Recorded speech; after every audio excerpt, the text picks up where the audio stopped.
আমার ছোট্ট সোনামণিরা, আজ আমি তোমাদের একটি সুন্দর গল্প বলে শোনাবো। গল্পটি হলো পিঁপড়ে ও পায়রা। এক পিঁপড়ের খুবই পিপাসা পেল। সে এলো নদীর পাড়ে পানি খেতে। নদীতে ছিল খুবই ঢেউ। পিঁপড়ে পানিতে ভেসে গেল। গাছের ডালে ছিল একটা পায়রা বসে। সে সবই দেখতে পেল। ভাবলো পিঁপড়েটাকে গিয়ে বাঁচাই। সে একটা পাতা মুখে নিল আর সেই পাতাটি ফেলে দিল পিঁপড়েটার সামনে। পিঁপড়ে পাতাটা দেখতে পেল এবং সে সাঁতরে সাঁতরে পাতাটার উপরে উঠে পড়ল। পায়রা তখন পাতাটি ঠোঁটে তুলে নিল। তারপর সে ডাঙায় এসে পাতাটিকে রাখল।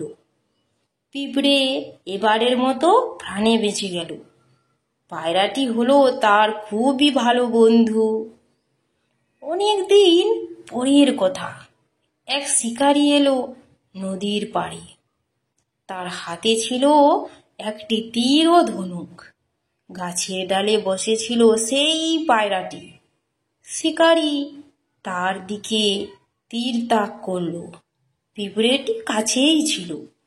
সে বুঝতে পারল পায়রাটির খুবই বিপদ। শিকারী তীর ছুটতে যাচ্ছিল, অমনি পিঁপড়ে দিল তার পায়ে কামড় বসিয়ে। শিকারীর হাত গেল তখন কেঁপে। তীর চলে গেল আরেক দিকে। পায়রা তখন ফুরুত করে উড়ে গেল। বেঁচে গেল সে। তো বুঝতে পেরেছো তো বন্ধুরা? তোমাদের যদি এই গল্পটি ভালো লেগে থাকে তাহলে তোমরা চ্যানেলটি সাবস্ক্রাইব করে রাখো এরকম আরো মজার মজার ভিডিও পেতে।